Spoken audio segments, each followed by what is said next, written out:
So Kyle is a research physicist at the Princeton Plasma Physics Laboratory. Before that, he was a professor at the Trinity College in London. And before that, he was an Einstein Fellow at Berkeley, or at the lab, I think, right? Yeah. And before that, he did his PhD with former CITA and Andrei Belobrodov at Columbia. So Kyle is an expert on any high energy astrophysics, pretty much. So he does simulations of neutron stars, black holes. But on top of that, he came up with a number of impressive algorithms that improved well beyond the state of the art. I don't think he'll be talking about it today, but he, together with Benoit Cerruti and Sasha Filipov, came up with the first general relativistic particle and cell algorithm, scooping me along the way. Thank you. And also some very novel force-free MHD methods for simulating neutron star magnetospheres. So we'll talk a bit about that tomorrow in the Plasma Astro Group meeting at the entrance. Feel free to join at 12 again. Today, Kyle will talk about his novel work about accreting neutron stars. So, Kyle, take it. All right. Thanks a lot, Bert. It's great to see all of you here. So today we're going to talk a bit about MHD simulations of accretion onto neutron stars. So, if you know one thing about neutron stars, you probably know about rotation-powered pulsars that were discovered in the late 60s, the little green men periodic radio signal.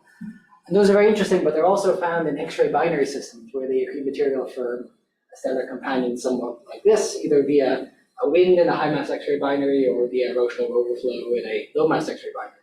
So what we're interested in is understanding the accretion dynamics of the accretion flow itself and how it produces things like winds and outflows, and even in some cases, jets. We'll talk a lot about that in a few minutes.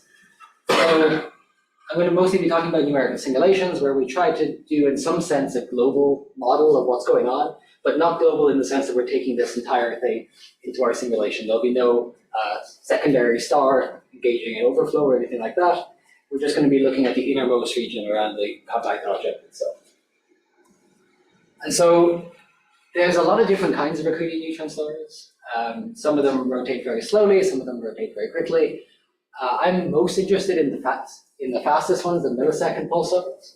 And there's actually many different families of these things, even when you just look at the fastest rotators.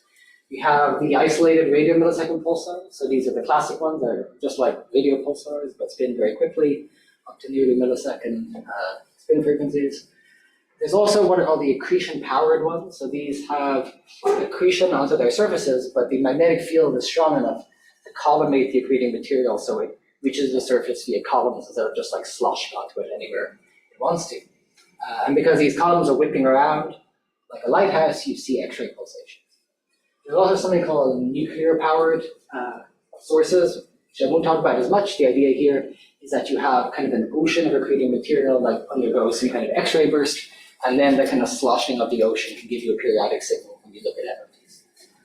And then the most recent family discovered is these interesting transitional millisecond pulsars. So the idea here is that you see a single source in more than one of these other states. So the classic ones are, you see them in some kind of radio state, and then later on, you see them in an accretion-powered or disk-like state.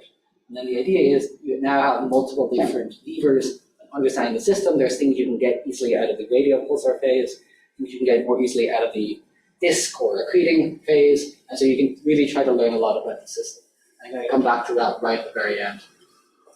And then this is just an aside, that there's one kind of interesting thing about these systems is that we never see any of these sources spin up all the way to breakup. So this is the reason that there's so much white space in this diagram here is because the breakup frequencies are around here, whereas you've only seen sources up to around 600-ish hertz, 600, 700 hertz. So there's a lot of parameter space where you just don't see any stars. And then one of the questions is, why is this? What is it about these systems that prevents them spinning up all the way to breakup? And some of the things we talk about the role of torques from jets produced by these sources may have something to do with why there are no sources observed in that area. So one thing I mentioned was jets and how these are seen in some sources. And again, this is something that you probably most closely relate with black holes. You know, one thing about relativistic jets, the next word out of your mouth would be black holes, or AGN, or something like that. You have the classic Cygnus A, or things like that. But neutron stars also generally produce jets. At least all of the major families of accreting neutron stars, like accreting millisecond X-ray pulsars, AMXPs, Z sources, atolls, they all produce continuum radio that is very consistent with the kind of continuum radio you see from black hole jet systems. It tends to be weaker than at the same X-ray luminosity from black holes, but it's detected in a wide variety of sources. And then there are at least two sources where you see actually resolved radio emission, where you can actually see these blobs that are moving out ballistically in a jet-like fashion. And they seem to be highly relativistic. So it does seem that neutron stars can produce jets. Exactly how they do this and what it has to do with how black holes can produce jets is sort of an interesting and open question. So one idea that I've been trying to propagandize is that this can be done via using the magnetic field of a neutron star and its own rotation. So if you, let's say you don't have an accretion flow, you just have a rotating dipole, this is a neutron star here, and the accretion flow is far away. The magnetic field of this star will produce something a little bit like this, where you have all these closed normal dipole-like field lines up to this special radius here called the light cylinder radius. This is the light cylinder because if you're co-rotating with the stellar surface at this point, you're moving at the speed of light. So nothing out here can co-rotate with a single point on the stellar surface. And at this radius, you get this change in the magnetic field geometry where outside this radius becomes mostly radial. And so these field lines produce this electromagnetic pulsar wind, which extracts energy and angular momentum from the star and slows it down. That's how we can estimate magnetic field strengths of stars once we know their spin frequency, because we know how fast their period is changing. So you have all of this happening because of these open field lines here. The idea is that if you now have an accretion flow that works its way in and starts interacting with these closed field lines, the fact that you have that interaction can cause those closed field lines to open up and join all these field lines here. This is my cartoon of this, where you have field lines already opened when the star was isolated, and now you have all these additional field lines that are being opened by the disk. And you can estimate how many extra field lines by how strong your accretion rate is. And now since you have a lot more open field lines, you can extract a lot more energy, have a much stronger electromagnetic outflow, which if it's being collimated by a thick accretion flow is going to look a lot like a jet. And so you start plugging in numbers, you make a simple model with some efficiency factors either there, and you start to kind of put in numbers that are useful for these kind of sources, like something fairly rapidly rotating but weak magnetic field, and you start to get jet powers that are equivalent to what you see in real sources. So it looks like at least this is consistent with reality, even though it's not. It's still just the point of making estimates. Also, you can start asking, what's the equilibrium spin period when you have accretion torques and you have the equivalent angular momentum losses from a model like this, and you find that you get equilibrium depending on these parameters, roughly at the where it's observed in nature. So this might be an explanation for why you see a spin equilibrium below the breaker frequency. And then finally, just to make the point that if you pump up the volume on all of these, you have a very strong magnetar field strength, and you have very high accretion rate, very rapid rotation with millisecond magnetar following a black hole or a neutron star binary merger. You have enough jet power to produce a short GRB. So it's possible that some of these things may manifest as short GRBs if you have a rapidly rotating millisecond magnetar at the center of your remnant. Okay, and then this is finally just to say that as well as looking at those rapidly rotating sources, it looks like even the traditional kind of slow 10-second period stars with strong magnetic fields also can produce jet-like radio emission. So this was discovered in 2018. So previously there was no slow kind of old source or young source like this that was observed to have jet. And this is interesting because this is almost certainly can't be powered by rotating disk material, because the strong magnetic field means that the disk is truncated very far from the stellar surface where the rotational velocities are strongly subrelativistic. So it's hard to believe that you get a relativistic jet unless it's actually being powered by the star itself. This is argument in favor of the previously discussed model and against some kind of Blanford-Payne disk jet launch. Okay, so let's get to the simulations. So the simulation is going to have two parts. So there's going to be the accretion flow and the columns where the accretion flow joins onto the stellar surface. You've got a lot of heavy stuff here, so all your hydrodynamical terms are important, so you need to do full MHD. Right? You don't want to take any shortcuts because you won't get your physics right. But outside of that region, you have the stars, closed magnetosphere here, and this sort of electromagnetic wind or jet region. And here it's strongly magnetically dominated. So it's very high magnetization, or sigma, if you're used to that parameter. And the idea is that in reality, sigma can be very, very large, but at values that you can't actually capture in your numerical simulation. Because if you go above sigma, usually the traditional value of sigma equals 100, your numerical simulation will explode because you'll have small areas in the magnetic field will propagate into the other terms that are subdominant. And so the idea is that we kind of came up with a scheme in order to effectively evolve the equations of force-free electrodynamics, or the dynamics of force-free electrodynamics in this region here, and kind of couple it smoothly onto the full MHD there. I'll come back to why that's useful later on, but for now we can just, the important point is we can use higher magnetization near the stellar surface than we would be able to otherwise, which is okay, so this is what the simulations look like. I'm going to start with some of our older material. This is axisymmetric 2D simulations. So the idea is, if you've seen black hole accretion simulations from Bart or Gibwa and other similar people, you're probably used to seeing these tori. So we're going to start with all of our accretable gas in this equilibrium tori out here with a magnetic field. The star now has its own dipole field. And you have very low background density in all of this region here because of those tricks I was talking about. So far you've drawn everything as a line, spin, and act. You're going to change that later? Yes, near the end I'll show some of these systems. Yeah. But we started with this obviously Because it's simple. and it's simple and we can try to understand it. So yeah, co-rotation radius. So this is at the Keplerian rotation at this point, co-rotates with the star's spin frequency, and then we have our light cylinder radius here. And then this is all being done in ideal GRMHD in the Kerr metric. We know it's not the right metric for a neutron star, but it's something simple and probably very close. One important thing is going to be this green line here. So when the thing starts rotating, you'll see this is the last closed field line for the isolated pulsar. So any open field lines outside of this line means that you have additional open flux beyond what you had in the isolated pulsar system. Do you need to, so the neutron star itself is also spinning? Yes. Does that align with the spin in the Kerr metric? Or like, can you, or how do you set that? I mean, they're set separately. You could kind of set them in opposition to each other, but that would just be strange. So we we set the Kerr spin parameter to be reasonable given the spin that we put in. Because we know where the stellar surface is, and know where the light cylinder is, so that gives you some spin frequency. Yeah. You don't run line up to see the spin period change much. So we just fixed the spin period. Obviously, there are torques that you can measure in the simulation. It would occur on so many, it would be a much slower effect. It's not really worth it.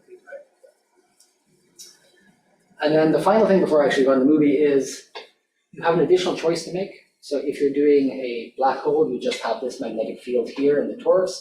But now we have the second magnetic flux system. And so now these two can be oriented with respect to one another, and you have to make the choice, right? So in the first simulation I'm going to show you, the star's dipole field goes down like this, and the torus field goes up like this. So where they meet, they're initially anti-parallel. Because they're anti-parallel, they can easily reconnect. And one of the things that we're interested in is you actually, in some cases, that can be a big effect when you change that initial orientation. Okay, so we set the thing running. You make that kind of pulsar magnetosphere I talked about before. Field lines, the last closed field line is that green line there, but outside the light cylinder are all radial. This thing starts to become unstable to the magnetorotational instability and starts to kind of accrete inwards towards the light cylinder. And then when this stuff kind of starts to meet the closed magnetosphere, it kind of opens it fairly easily because of reconnection. And now you have a lot more magnetic flux that's open than there was in the isolated pulsar state, right? You have all these additional field lines which are now extracting energy and angular momentum and a pointing flux dominated outflow, which is being collimated by the stick accretion flow. So this looks a lot like a relativistic jet. And because it's aligned, you have the two accretion columns above and below there. So this is the sort of quasi-steady state that we're looking at, where you have basically a strong pulsar wind that is effectively a jet. But that's just one choice of the strength of the star's dipole. Well, so even on that one though, is the spin-up torque from the accretion, you can measure it, is it bigger than the torque you're removing with the jet? So that one would be close to spin equilibrium. That's actually close to equilibrium. I think that one is spinning down. Yeah. So the jet torques can be quite strong for these rapidly rotating systems.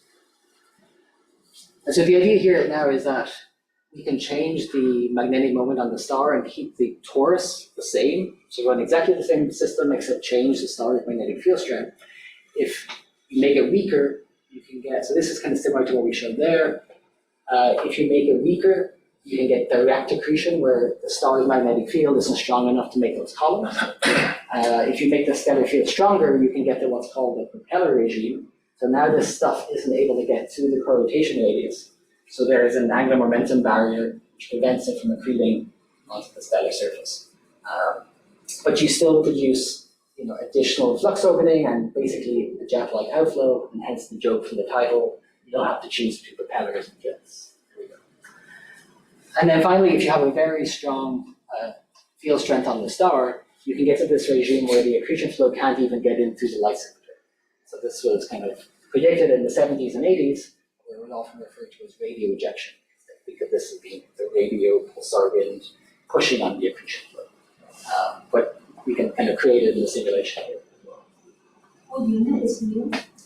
So mu is in effectively units related to the mass density in the torus.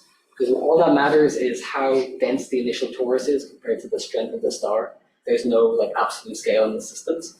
So the density at the pressure max in the initial conditions is 1 in the torus, and therefore that effectively gives you the units of this mu. So it's basically just relative. It doesn't really have any absolute meaning in it on itself. Magnetic density versus the magnetic density of the star versus the maximum density of the forest. Yeah, so you're basically looking at stellar b squared compared to torus rho c squared, right? Those are the two energy scales. All that matters is how they compare to one another, the absolute level of the similarity. So also I've only shown aligned systems, and I've also only shown dipoles, but of course in reality it's not dipoles, it's more complicated structures. I haven't looked at non-dipolar fields myself, but if you're interested in this kind of thing, it's very nice papers like Dasport and Watts from 2022 where they looked at some quadrupoles and dipole quadrupoles. The overall behavior is similar. The actual places where you can get accretion in the columns will look differently because of where the effective poles in the star are.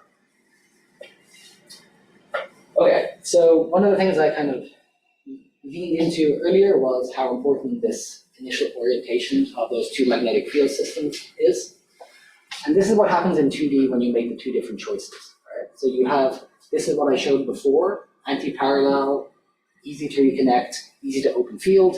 You get a lot of open field and a jet. Now this is exactly the same simulation, but initially parallel. So you flip the sign of the field in the torus. And now you get completely different results. Instead of having flux opening, you have magnetic flux closing. You have more closed field lines. So your relativistic outflow is actually weaker than it was in the isolated case. And it looks completely different, you don't get a jet, etc., etc. And so this is obviously very unrealistic because it's a 2D simulation, so you're missing all of the physics that would allow all of this flux to enter the disk via things like interchange instabilities. So the question then is, what's the answer when you go into 3D? Does it stay somewhat like this, or does it basically always flip into this state, or is there some kind of happy medium? So we need to go beyond axisymmetry for lots of reasons. One is just that the MRI turbulent dynamo is very unrealistic. In 2D, you really need to go into 3D to capture that at all realistically. The other very important thing is interchange instability. So at that magnetospheric boundary where the star's magnetosphere is holding off the accretion flow, in 2D, that's basically an absolute line that nothing can pass through. But in 3D, you can basically push the field lines out of the way, kind of wiggle your way in via magnetic Rayleigh-Taylor interchange. And this has been looked at before using alpha disk models and ideal MHD models by the Romanova group in non-relativistic. That's the question. Yeah. So we're trying to get to that. You have optical fields, for example, due to currents.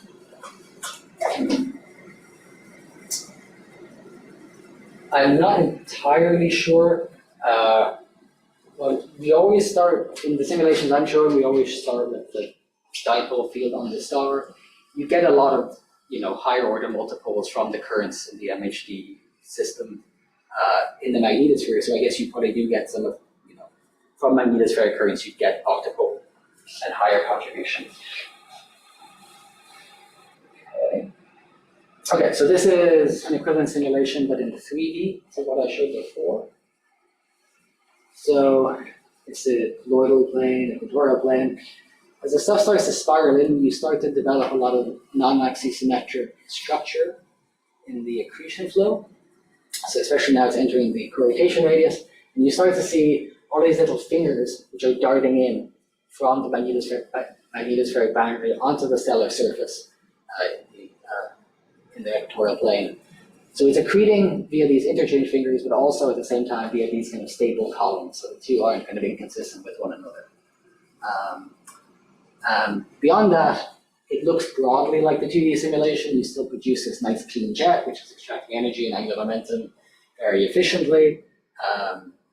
You have a turbulent accretion flow. It mostly looks like the 2D simulation. How much energy goes out in the jet versus just the disk material seems to be, at least on the edges, also seems to be flowing out? Yes. So I think for these kind of very rapidly rotating systems, the jet is stronger. And if you reduce the spin frequency, you can make that kind of heavier disk-like outflow stronger. So this is the same simulation, just a 3D rendering of the field lines, just for fun, really.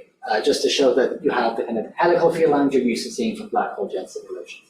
So the idea is that you have your outgoing torsional wave train helix, which is extracting your energy and angular momentum. So that's kind of our jet field lines here. So you haven't said what's the thermodynamics of the gas? Is it adiabatic or is it isothermal? This is adiabatic gamma 4/3.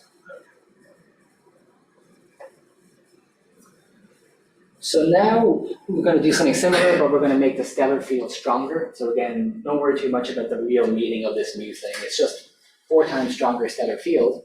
We're going to do it otherwise the same. We're going to see that we're going to get even stronger non-axisymmetric structure. This is going to be in the propeller regime where the stuff isn't really able to get in through the co-rotation radius there. So you get very little actual accretion onto the surface. You get these big plumes of kind of low density regions kind of emanating from the magnetospheric boundary, kind of looking like they're kind of invading the disk and going out into the disk. And also, because this is the propeller regime, you have kind of the ejection of basically nearly all of the material that's trying to accrete. And one thing that appears to be the case is that all of these low density regions that are jumping into the disk are related to the kind of the efficiency of the ejection of material. So instead of looking in density, we can look at magnetization sigma. So this is basically b squared over rho. And you can see that those kind of large regions which enter the disk are not empty, they're full of magnetic fields, so a very large b squared. So that's basically the stellar dipole magnetic field entering the disk. Okay. Would this be observable? Like around Sagittarius A star, we see similar structures as hotspots lighting up. They could emit an infrared, but that's for particular field strength and density. And the observable would be like too high density to see. Right? I'm not sure what the direct observational manifestation of those things would be. I tend to think of them as more creating the global structure and having effects on torques and jets and stuff. But it's true that it'll definitely change the disk properties and therefore the disk emission. For example, it makes disk much lower density because you have a load of magnetic field in there propping it up. So it's definitely going to change the disk emission. Yeah. So this is now in 3D looking at trying to compare our two magnetic field orientations. So this is at either low stellar field strength or strong accretion. Those kind of are equivalent statements. And this is the opposite, where you have either a very strong stellar field or a very low accretion rate. And so you see that in this region here, it's kind of like in the 2D simulations, where you have a big difference between the anti-parallel choice and the parallel choice. So this is our nice clean jet. This thing has basically got no jet, it's been suppressed. All of the stellar flux has been closed up near the star. But as you move to the right, that becomes much less the case. So as you go to the propeller systems, there's very little difference between the two orientations. That difference goes away. So, sorry, it's surprised by that initial condition, because what would make a disk have a very ordered magnetic field in the first place? It's accreting. Yes, so the idea is that this is just a way of setting up the conditions so we can see what it does. In reality, what's going to happen, of course, is that there's going to be a dominating magnetic field direction in the disk at any one point, and then over time that's going to change. It's going to drag in different flux systems. So you're just wondering what that would do to the time Exactly. series on an accretion Exactly. time scale. So it might actually tell you more about variability than anything else. So if you're in this regime and you start switching field directions, it makes very little difference.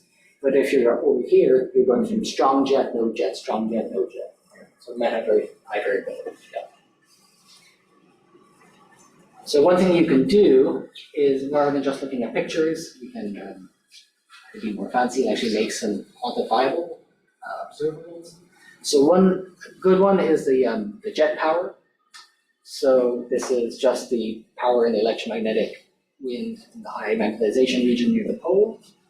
And you can see that it kind of aligns with what we just saw in the pictures, where at high effective accretion rate or low stellar field strength, there's a big difference between the anti-parallel simulation and the parallel one. This is basically no jet. This is really strong jet. So this is all in units of the isolated pulsar spin down power. So this basically means that jet is 10 times as strong as the isolated pulsar spin down. And then as you increase the magnetic field strength on the star, or equivalently make m dot lower, you start going down here, and the difference between the two slowly goes away, right? These are closer to one another, but there's still a difference, until you get to these, this is more or less in the propeller regime. Weak propeller, this is a stronger propeller. The difference in the two orientations is very small. There is some offset, but it's, to a zeroth order, these are the same, which is very interesting. So this tells us that maybe that interchange at the magnetospheric boundary is very important. When you have it in 3D, you can get a lot of field opening, which gives you strong jets, even when you have these kind of parallel field orientations. When the jet dies. So what happens here is you have a finite sized torus that just gets depleted because you're like, it's trying to go out, and also you're smacking it with this really strong pulsar wind. So eventually it decreases and it gets blown away, basically.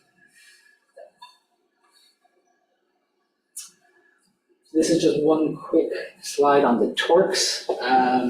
So this is the weakest stellar field strength in the two orientations, anti-parallel and parallel, showing the different components of the torque. So the electromagnetic torque in the jet is a gold curve, so that spins down the star, whereas the torque from all the hydrodynamic, so this is like rho v squared kind of torque, is red, and then the electromagnetic torque that's interacting with the disk is blue. And so you see that they look a bit different, because this one has a jet, this one has no jet, but the actual torque values are very similar, which is kind of strange. And it's similar in the slightly stronger U equals 10 simulations, where you get a stronger jet in one case than in the other, but the actual total torque doesn't depend that much. And this is just a little aside that we see times when the sign of the torque flips very quickly. So these are sort of like torque reversals. They're not the classic torque reversals, which persist for a long time. These are just like, basically these systems are close to spin equilibrium. So depending on what the turbulence is doing, you can have times when the torque can kind of flip sign over short time scales. Okay, so one of the things we're kind of interested in trying to understand then is what is causing this dichotomy here? Why do you have this big dependence on the field orientation in some cases, and basically no dependence in other cases. So we tried to come up with an explanation for that. What we came up with was this thing which we decided possibly as a bad idea to call the interchange slingshot. So the idea is that the magnetic field from the star can enter the disk via interchange. So that you have your magnetospheric boundary, you get ripples, perturbations, and you have basically magnetic Rayleigh-Taylor through that interface. And now you have those stellar field lines which are interacting with the disk material, and therefore, in general, they're getting twisted because unless it's right at the correlation point, your star is going to be rotating at a different angular velocity to the disk at the point of the magnetospheric ripples. Because they're rotating at different rates, the field line that's connected to the points gradually picks up a twist, picks up B phi.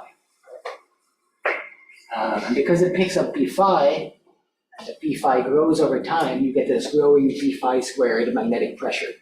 This magnetic pressure basically inflates those field lines that couple the star and the disk, and produces these kind of large opening magnetic field structures that were kind of shown back in the 90s with some of these kind of equilibrium situation configurations. So the idea is that your field gradually opens by this twisting. And then the stresses in the system have a tendency to push this field out to the disk. So they open up, and then they have a tendency to slowly march out to the disk. And so the question then is, what gives us the dichotomy I was talking about earlier? So the idea is that you have two possible scenarios. One is when the accretion flow is well within the co-rotation radius. So here we have a co-rotation point, and then we have the magnetospheric boundary is here, so the accretion disk is going all the way here. And because it's inside co-rotation, here the disk angular velocity is larger than the stellar angular velocity. The disk is rotating faster. So now if you add a perturbation, you have a stellar field line that's poking into the disk. Now the disk is rotating faster, and so what it's going to do is the stellar field line is basically going to hold back the disk material. Right? So it's getting bent backwards, it's stealing angular momentum from the disk. Because the disk material is losing angular momentum, it has a tendency to want to spiral inwards. And because it's spiraling inwards, it actually wants to erase this perturbation. So FL is Lorentz force. Basically, you have an applied Lorentz force from the stellar field line into the disk, which tends to cause a perturbation to get erased. On the other hand, if you have the magnetospheric boundary outside the co-rotation point, you have the opposite situation. Now you have the star rotating more rapidly than the disk material, you have a stellar field line, but now since the star is rotating more quickly, now the stellar field line is pushing the disk material. The Lorentz force is acting so as to increase its angular momentum, therefore it tends to want to spiral outwards, and the perturbation tends to want to grow. So it's kind of pre-designed, it's sort of, it predominantly grows rather than gets destroyed in this case, and so you have a very rapid and explosive growth of the interchange instability at the magnetospheric boundary. So the idea is that's why you can get a lot of invasion of the stellar field into the disk when you're in the propeller regime, when the disk is far outside the co-rotation radius, and not in the opposite case.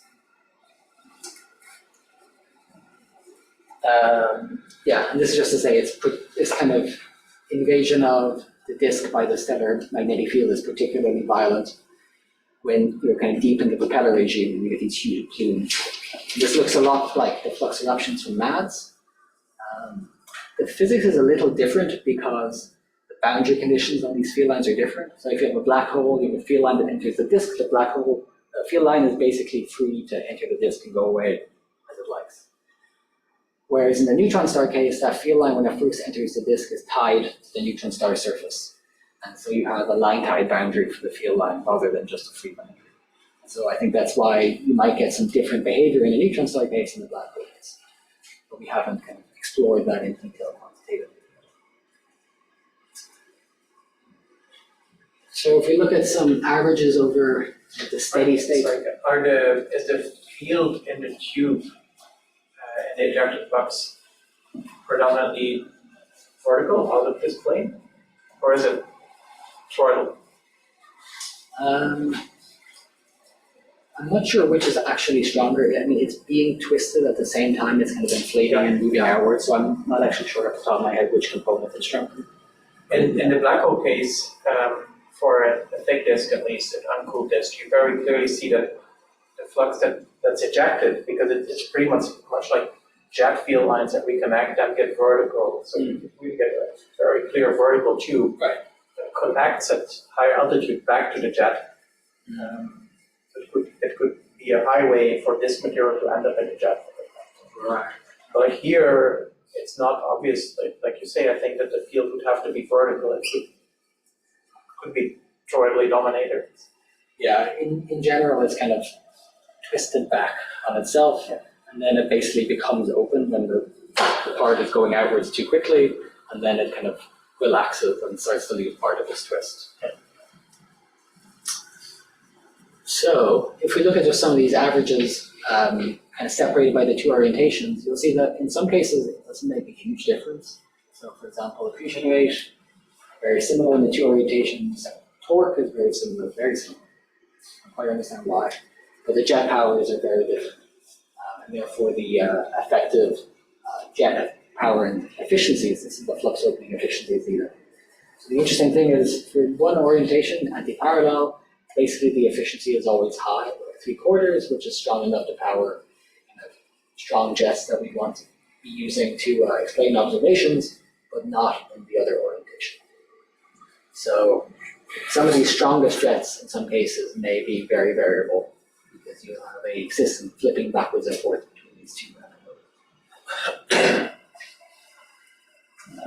This, we can skip that maybe. And this is just to say that this is averages over the disk regions, so not over the whole domain. And you can see that average beta in the parallel disk is much lower than in the anti-parallel system disks. And this is because you have a lot of field from the star that's now invading the disk, giving it a total average beta that's significantly lower. And the density, therefore, is also lower because the whole thing gets popped up. Also the parallel situation has a greater volume with that beta less than 1, so lots more strongly magnetized regions. So finally get into our oblique rotators. So these are real pulsars in the sense that they can actually pulse, because now you have the real lighthouse effect where the stellar dipole field is offset by an angle chi with respect to the momentum vector. And so at small inclination angles, it doesn't make that much of a difference. You can still get two of those kind of accretion curtains above and below. But as you increase the obliquity angle, you break that, and instead of getting curtains that are kind of quasi-axisymmetric, you just get streams, one stream onto each pole. It also powers a lot of kind of spiral waves into the disk, because you basically have the stir, which is kind of going around and hitting the disk predominantly at one radius or one angle. And here you would have an additional, so for black hole you have the tilt angle between the disk and the spin axis. And for a regular pulsar without a disk, you have the dipole reversing the spin axis. Here you could also even tilt it. Yes, we've started taking a look at that as well. And Romanov has done that in non-relativistic situations as well. But now we have 3 angles, so parametric space is huge. So it's You do with hammer price. that's the only solution. This is just to show you get the same thing where you go from weak fields, accretor, propeller, to radio ejection. This somewhat complicated plot is trying to cram a lot of information into a small amount of real estate. So basically all of the 2D simulations are this line here at 0 inclination angle. And they show you have that kind of big difference between parallel and anti-parallel for weak fields. Right? So weak field gives you no jet versus strong jet, whereas at higher stellar field strength, basically it doesn't matter, you get strong jet even for the 2 inclinations, even for the 2 field orientations. Then as you march towards higher obliquity angle between the angular momentum vector and the dipole moment, basically the difference starts to go away. And this makes sense because, of course, at 90 degrees, there's no field orientation angle anymore, up and down or equivalent. So you know this kind of difference has to go away right here. And the way it goes away is that both of these curves converge on having a jet power that's actually somewhat lower the isolated pulsar spin down power. We're not entirely sure yet why flux opening is so inefficient on high obliquity. We have some ideas, but I'm not sure we're fully convinced yet. But it seems to be a pretty robust result that you don't really get strong jets from highly oblique systems. And then finally, I promised at the beginning that I'd get back to the transitional millisecond pulsars. So this particular system is kind of the poster child, J1023. So this one has been seen as both a radio pulsar and an X-ray pulsar. So it goes between the two states on roughly year timescales. It's a proper millisecond pulsar, 1.7 milliseconds per period. So in the disk state, sometimes referred to as the LMXB state, you get a lot of different stuff going on, but you more or less get two separate modes. So the important panels here are the top two, so that's XMM soft X-ray, new star hard X-ray. At the bottom we have radio, VLA. And so what you see is you can get the high X-ray mode for around 70% of the time here, and then suddenly it'll switch on sort of like a second time scale down to this much lower X-ray mode here. And it'll live there for a while and then pop back up and down. And these things are roughly 10-15 minutes long, each of the states. And one of the things that's interesting, besides the fact you have these two very clear separate modes, the switches between, is that when X-ray goes down, radio goes up. So anti-correlation in X-ray and radio, which is a little funny. So you see X-ray and optical pulsations only in the high X-ray mode. And we need to explain why we see pulsations then, and why we have this anti-correlation between the radio and the X-ray. So there's two kind of general scenarios for this. The kind of more straightforward one is just higher accretion rate gives more X-rays, you're just getting closer to the star, you're getting more shocks, more ejection. And then when you have weaker accretion rate, everything goes further out and you get lower X-rays. The other one is kind of more counterintuitive, and it basically reverses the two states. So the idea is now in the high mode is when the accretion flow is kept beyond the light cylinder. The light cylinder is this blue cylinder here, the accretion flow is outside of it, and now the X-rays are not coming from the columns or anything like that, it's coming from the beating of the pulsar, the electromagnetic wind, against the accretion flow. So basically the emitting electrons are coming from the accretion flow, but the energy source is the rotation of the pulsar. And then conversely, you get the low mode when the stuff gets in through the light cylinder, and basically you don't have the same amount of beating of the pulsar wind against the accretion flow, and more easily channel the pulsar wind kind of gently around the disk when it's inside the light cylinder. And this looked a lot like what we had seen in our kind of earlier simulations, so this seemed somewhat reasonable to us, so we thought it might be worth trying to see if we can make something like this in simulations. And so what we're doing here is we're taking some of our simulations, and then we're doing post-processing Monte Carlo radiation transfer using GR-Monte. So this is the harmed adapted GR-Monte by Sean Resler.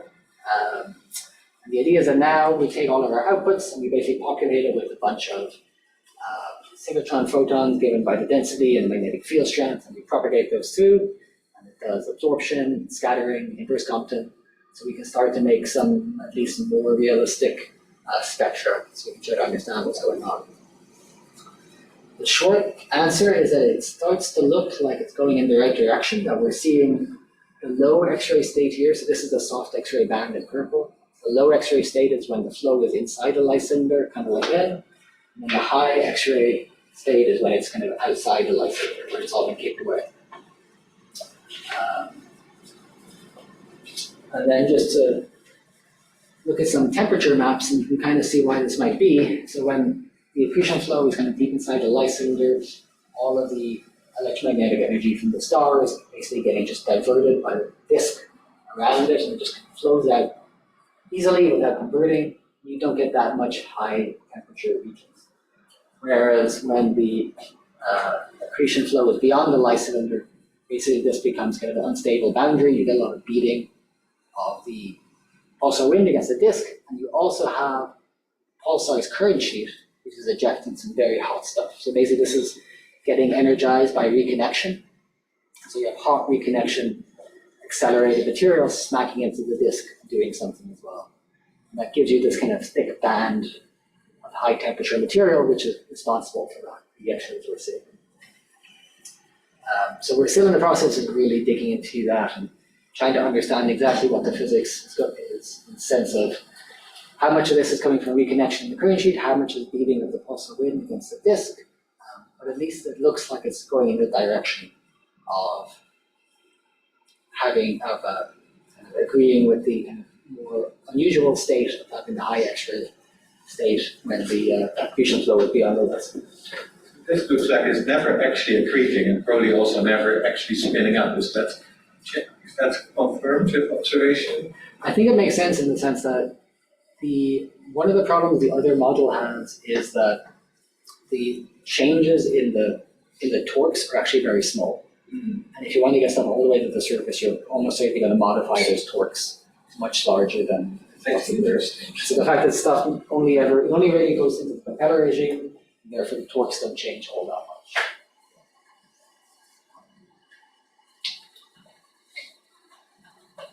And then finally, this is a very early diagram, but it starts to show that we can, in the high X-ray state, we can get the gamma ray emission, which looks like it's inverse Compton upscattering from our low X-ray peak.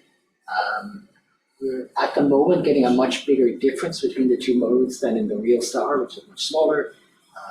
Could be a lot of reasons for this. So in the simulations we're doing at the moment, even in the high X-ray mode, when it's beyond the light cylinder, it's still very close. So you have a lot of solid angle to intercept the pulsar width. In reality, if it goes further out, the difference in the two modes should go down.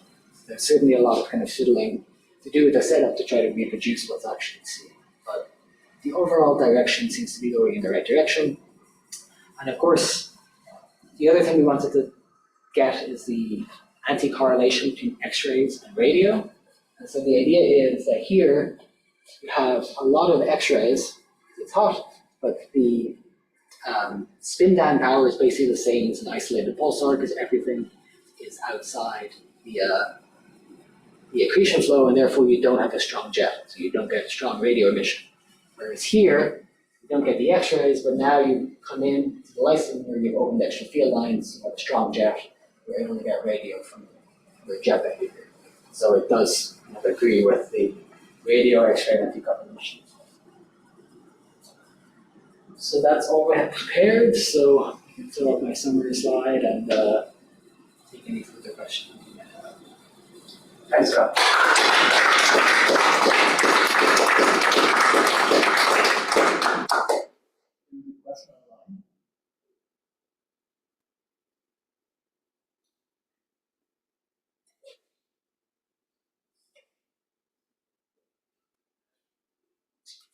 Would our modes be possible?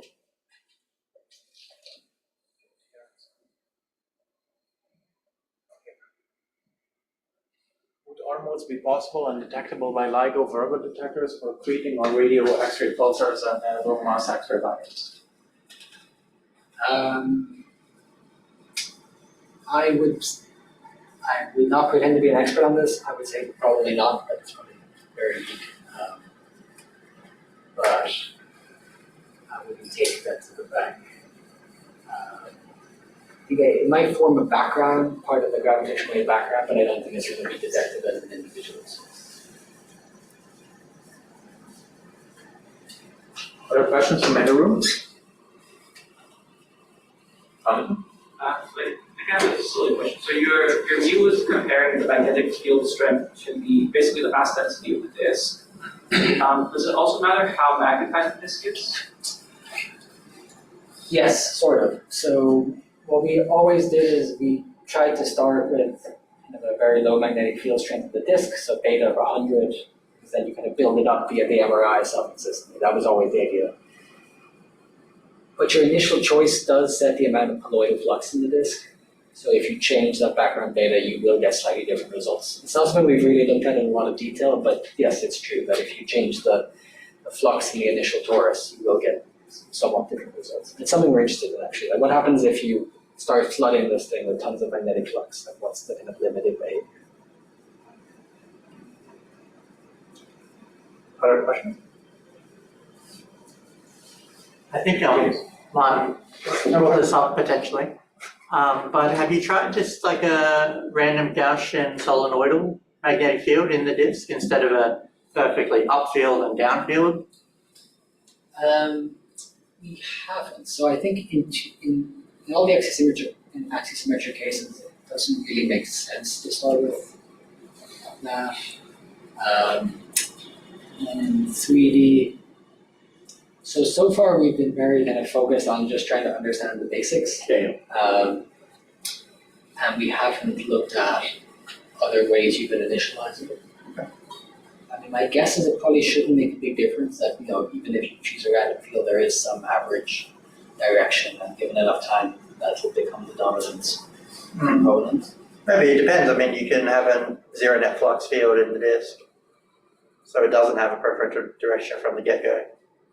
Yes, I mean, I think what happens then is you get kind of what I was saying earlier, where you have brief periods of one direction and brief periods of the other. We were probably not doing that just because the MRI just takes even longer. Yes. It has a useful field, so it's something we should do at some point. These are questions that are for black hole simulations that are, say, a little bit ahead of the neutron star simulations. They're easier.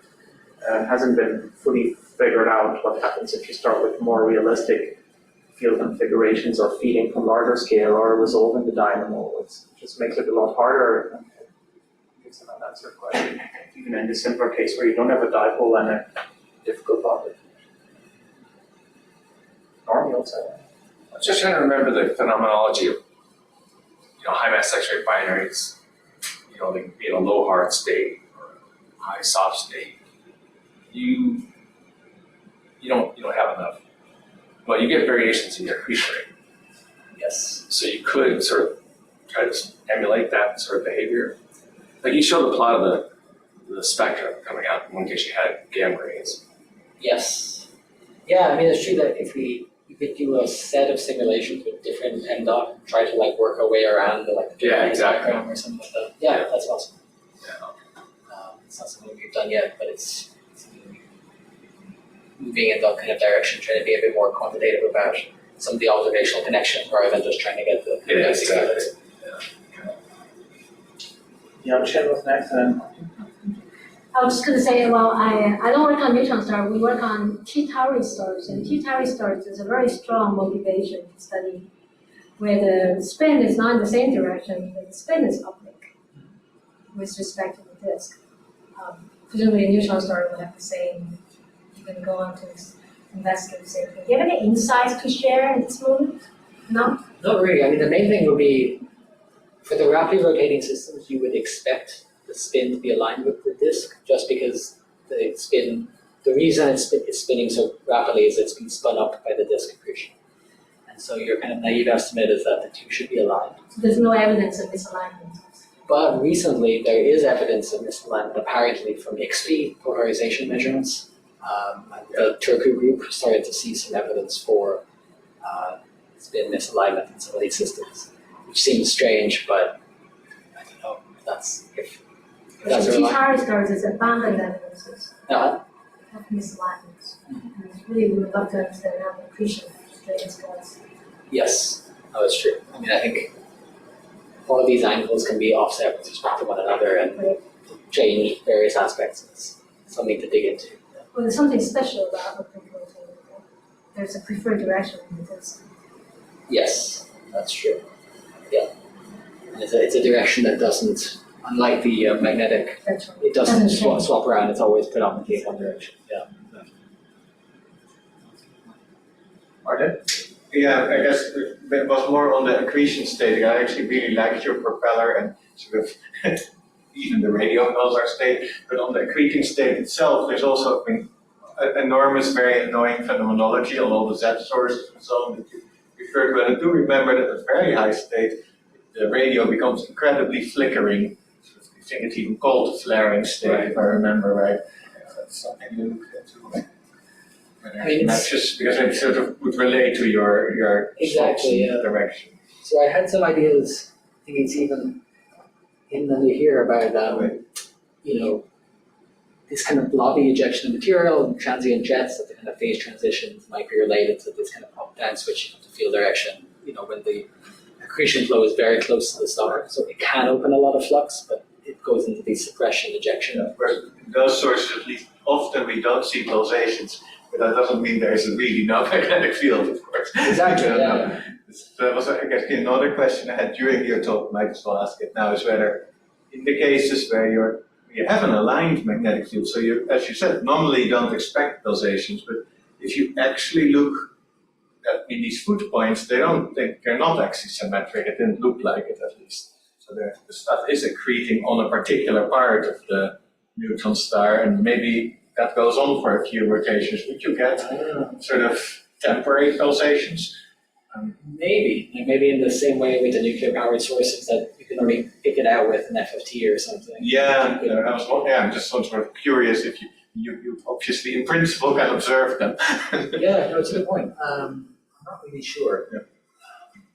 I guess that's something we could actually do just from the simulations, just Yeah. what the signature would be if we did ray tracing on some of those models. Yeah, it's a good question. My guess is that in reality it's going to be too noisy and messy to really. Yeah, that's probably indeed. One more question online. Would higher order spin down or spin up coefficients occur for these rapidly rotating pulsars? Higher order. By higher order, you mean stronger, or by kind of changing the different power? I think the general behavior will be the same, but it'll just be stronger. Power. So yeah, stronger sometimes due to glitches, and some weaker on the average. If you have glitches, they could be stronger. Yeah, no, I think it's possible, yeah. You definitely can get very strong spin down with the rapid rotating sources. Yeah, no, it's only really possible with the most rapidly rotating ones, because there's a lot of power in the, stuck in the rotational motion of the star. So it's probably true. Okay, thank you. All right, if there are no further questions, then let's thank Kyle again.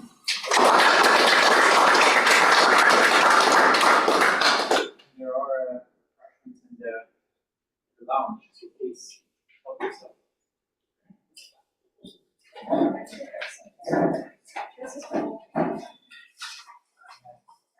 Let's call it something about the next start on where you on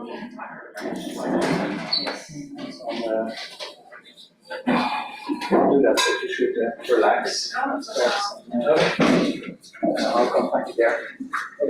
They're also welcome to join the call, but I can imagine other listeners and drink something after. Yeah. So where are people going? Is it the lobby room? Yeah, the lounge on the 14th. James? It's all right, I can work it. Oh, you know where? Okay. I was going to say, can you take Kyle to the? Yeah, don't worry, I know where it is. And what? I was asking if you could show Kyle to the lounge, but he already knows where it is. So Oh. it's not necessary.